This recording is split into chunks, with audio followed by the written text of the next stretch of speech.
Pemirsa, koalisi partai pendukung calon Presiden Ganjar Pranowo memutuskan untuk memilih Ketua Umum Kadin Arsyad Rashid sebagai Ketua Tim Pemenangan Nasional Ganjar. Sementara mantan Panglima TNI Jenderal Purnawirawan Andika Perkasa menjadi salah satu wakil ketuanya.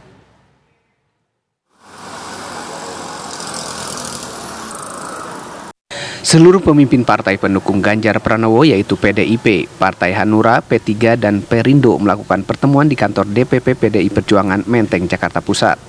Dalam pertemuan tersebut memutuskan menunjuk Arsyad Rashid sebagai Ketua Tim Pemenangan Nasional Ganjar Pranowo. Saat ini Arsyad Rashid merupakan Ketua Umum Kadin.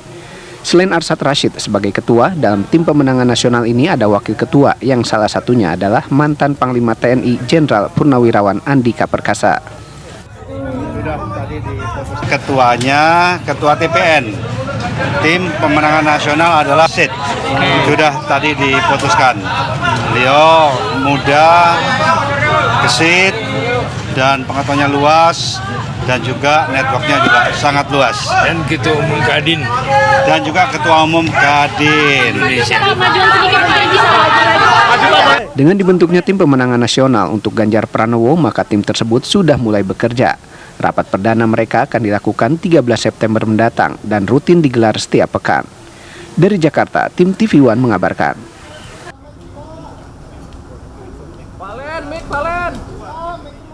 Sementara itu, P3 semakin solid memberikan dukungannya kepada baca pres Ganjar Pranowo.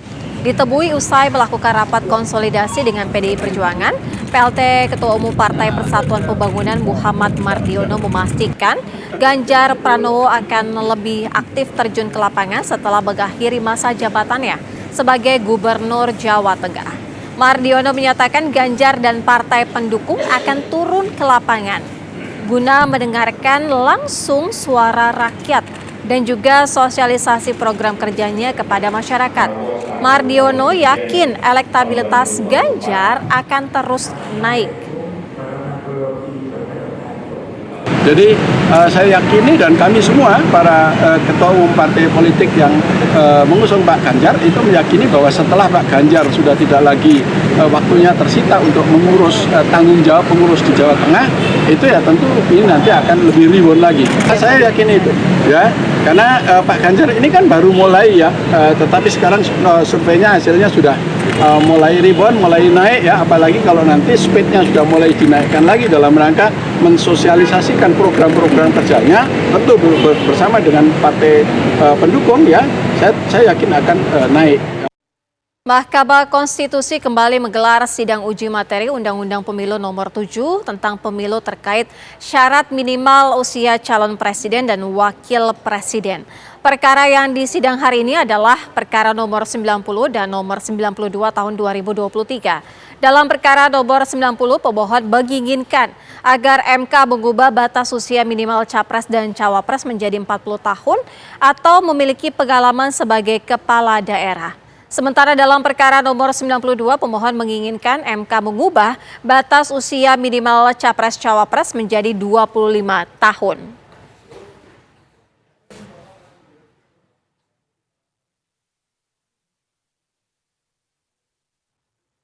Pemirsa, lalu bagaimana jalannya sidang Mahkamah Konstitusi mengenai batasan usia capres dan cawapres? Kita akan tanyakan langsung kepada reporter kami Anggia Boni yang saat ini sudah berada di gedung MK. Anggia Boni, bagaimana dengan sidang yang tengah berlangsung? Iya, selamat siang Sira dan pemirsa. Benar sekali bahwa hari ini Mahkamah Konstitusi menggelar sidang uji materi terhadap Undang-Undang Pemilu. Tepatnya ini Undang-Undang Nomor 7 Tahun 2017 yang mengatur soal batas usia minimal calon presiden dan calon wakil presiden. Nah, untuk hari ini sidang digelar dengan agenda pemeriksaan pendahuluan terhadap dua perkara atau dua permohonan pengujian Undang-Undang Pemilu. Nah, tadi sidang ini sudah dimulai pada pukul 1:30 siang dan baru saja sesaat yang lalu sidang usai digelar di gedung Mahkamah Konstitusi. Nah, sebagai informasi bagi Anda, Sira dan pemirsa, selain 2 permohonan yang hari ini disidangkan, total ini ada 9 gugatan mengenai batas usia calon presiden dan calon wakil presiden yang masuk ke Mahkamah Konstitusi. Sementara untuk sidang hari ini, untuk perkara nomor 90 dan nomor 92. Untuk nomor 90 tadi digelar ataupun pihak pemohon hadir secara online, sementara untuk perkara nomor 92 tadi penggugat atas nama Melisa hadir langsung beserta dengan kuasa hukumnya, dan tadi kami juga sempat bertanya kepada pihak penggugat ini sebenarnya apa alasannya meminta MK untuk menjadikan batas usia minimal calon presiden dan calon wakil presiden yang sebelumnya dari Undang-Undang Nomor 7 Tahun 2017 diatur minimal 40 tahun. Ini pihak penggugat menginginkan menjadi minimal 25 tahun. Tadi penggugat menyatakan bahwa ia menyatakan ataupun mengajukan gugatan ini murni karena dirinya sebagai anak muda dan juga punya hak konstitusi.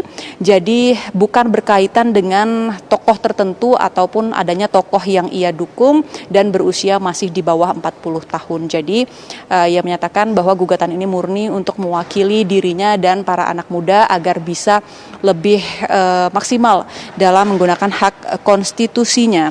Sementara itu untuk agenda selanjutnya yang akan dijadwalkan terhadap perkara nomor 92 ini adalah agenda perbaikan berkas yang dijadwalkan nanti pada tanggal 18 September 2023 mendatang di gedung Mahkamah Konstitusi.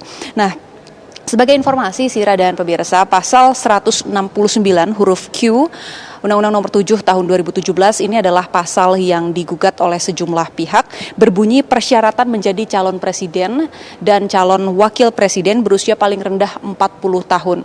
Dan dari tadi yang kami sebutkan ada total 9 penggugat, ini juga bermacam-macam isi gugatannya. Jadi tidak hanya meminta agar batas usia minimal diturunkan menjadi 25 tahun, bahkan ada juga yang meminta agar batas usia minimal ini menjadi 21 tahun.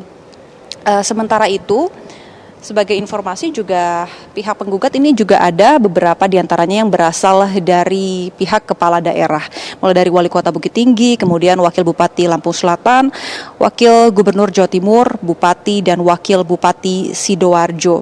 Jadi penggugat dalam hal ini meminta frasa berusia minimal 40 tahun tadi yang diatur di Undang-Undang Nomor 7 Tahun 2017 ini dinyatakan bertentangan dengan Undang-Undang Dasar 1945. Sementara itu juga selain dari pihak kepala daerah, dari sejumlah pihak partai politik ini juga turut menyatakan dukungan ataupun gugatan terhadap poin ini, mulai dari Partai Garuda dan juga PSI. Dan di lain sisi juga ternyata ada gugatan yang masuk ke MK yang meminta ini tidak hanya mengatur soal batas usia minimal, tetapi juga batas usia maksimal untuk calon presiden dan wakil presiden maksimal 70 tahun. Sementara demikian, Sira, kembali ke Anda di studio. Anggia Eboni, informasi langsung dari Gedung MK Jakarta.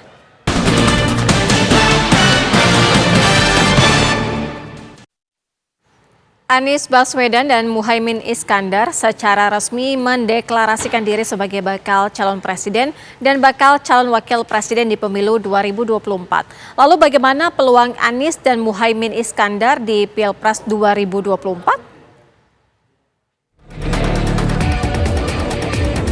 Secara mengejutkan, Anies Baswedan mendeklarasikan Muhaimin Iskandar sebagai bakal calon wakil presidennya di Surabaya, Jawa Timur.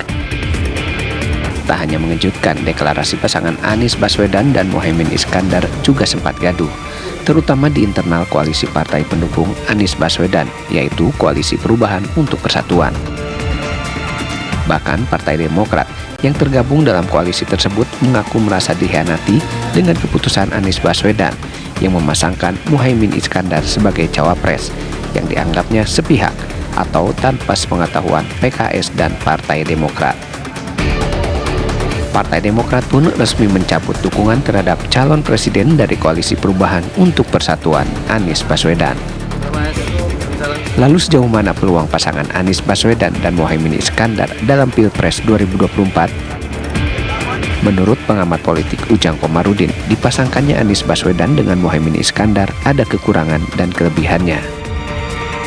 Salah satu kelebihannya bisa meraih suara di kalangan Nahdlatul Ulama.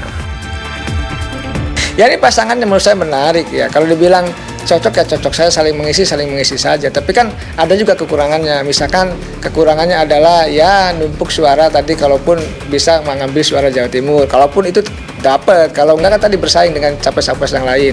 Yang kedua saya melihat ini kan ingin ngambil suara Islam. Ya bisa jadi dapat, bisa juga tidak gitu. Lalu yang saya lihat juga kekurangannya ada. Ini menjadi juga sebagai sebuah kelemahan. Misalkan jangan-jangan ini adalah Cak Imin ini kuda Troya yang disimpan oleh koalisi pemerintah ya, disimpan di situ tetapi untuk memperak-porandakan koalisi perubahan, kan bisa saja. Kini pasangan Anies Baswedan dan Muhaimin Iskandar tinggal menghitung waktu melakukan pendaftaran calon presiden dan wakil presiden ke Komisi Pemilihan Umum atau KPU Oktober mendatang. Lalu mampukah dipasangkannya Muhaimin Iskandar ini mendongkrak popularitas Anies Baswedan yang selama ini di beberapa survei selalu ada di posisi terbawah? Tim TV One mengabarkan. Ganjar Pranowo mendorong generasi muda Indonesia untuk mengembangkan bakat agar mendukung pertumbuhan ekonomi negara. Sementara itu, Prabowo Subianto meresmikan total 16 titik air bersih di Maluku Barat Daya yang merupakan solusi dari keterbatasan atas ketersediaan air di Pulau Moa. Desi Bagir selaku co-chair Idea Fest. Ganjar Pranowo menjadi narasumber dalam acara Idea Fest 2023 yang diadakan di Jakarta Teater. Ganjar mengingatkan perlunya untuk sadar akan membayar royalti ketika menggunakan karya orang lain guna mendukung pelaku usaha kreatif. Ganjar juga ingin generasi muda Indonesia mampu mengembangkan bakat mereka secara optimal sambil melindungi karya-karya mereka secara adil dan mendukung pertumbuhan ekonomi negara. Ia berharap bahwa Indonesia akan menjadi pusat perhatian dalam hal ekonomi kreatif dan kekayaan intelektual.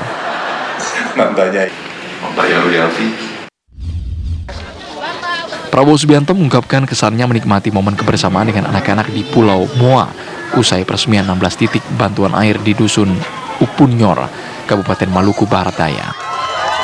Kehadiran Prabowo disambut antusias oleh masyarakat. Prabowo juga ikut berbahasa-basahan menikmati momen itu bersama dengan anak-anak di Pulau Moa. Prabowo telah meresmikan total 16 titik air bersih di Maluku Barat Daya. Ini merupakan solusi dari keterbatasan atas ketersediaan air di Pulau Moa yang diketahuinya saat mendampingi Presiden Joko Widodo kunjungan kerja ke kabupaten tersebut pada September tahun lalu.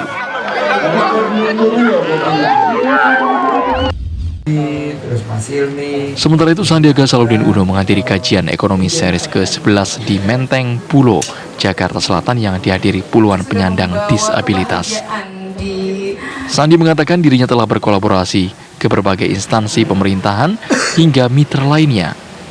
Hal tersebut dilakukan untuk membuka lapangan pekerjaan dan menghindari kesenjangan sosial anak-anak muda penyandang disabilitas. Selain itu, target menciptakan 4,4 juta lapangan kerja baru tahun 2024 segera terwujud. Tim TV One mengabarkan. Pemirsa, dukungan relawan masih terus digencarkan di sejumlah daerah. Berikut informasinya untuk Anda.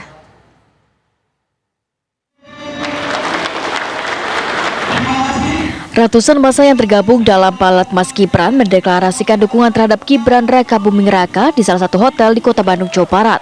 Bukan tanpa alasan, Gibran Raka Buming merupakan sosok anak muda yang apa adanya, sederhana dengan kemampuannya yang saat ini tengah memimpin sebuah kota di Jawa Tengah.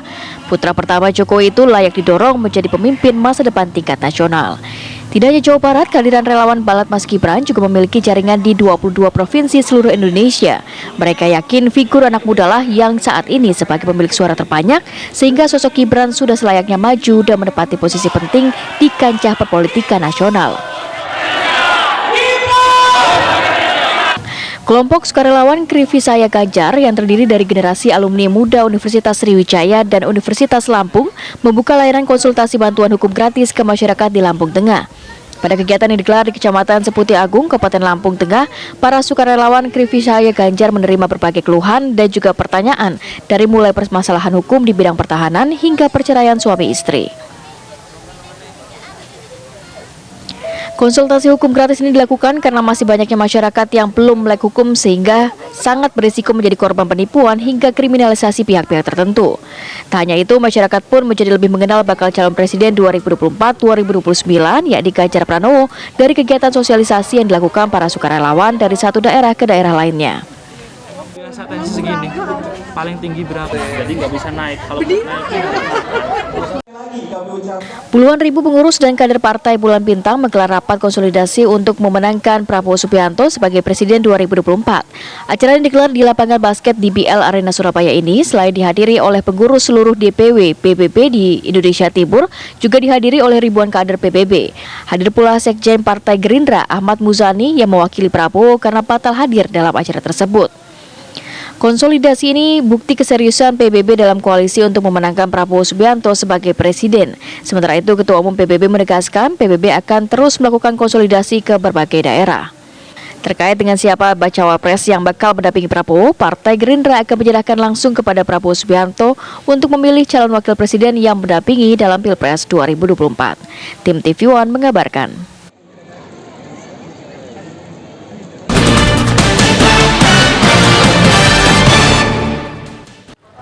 Manuver gerak cepat deklarasi duet Anies Baswedan Muhaimin Iskandar memicu kekecewaan kader Partai Nasdem dari unsur para pedagang pasar di Cakung, Jakarta Timur. Mereka kemudian memilih keluar dari Partai Nasdem, termasuk diantaranya kader yang telah tercatat sebagai bakal calon anggota legislatif Partai Nasdem. Aksi ini dipimpin Abdul Roshid Arsyad yang merupakan Ketua Umum Kemitraan Pedagang Pasar sekaligus kader Nasdem dan Ketua Relawan Anies Petugas Rakyat.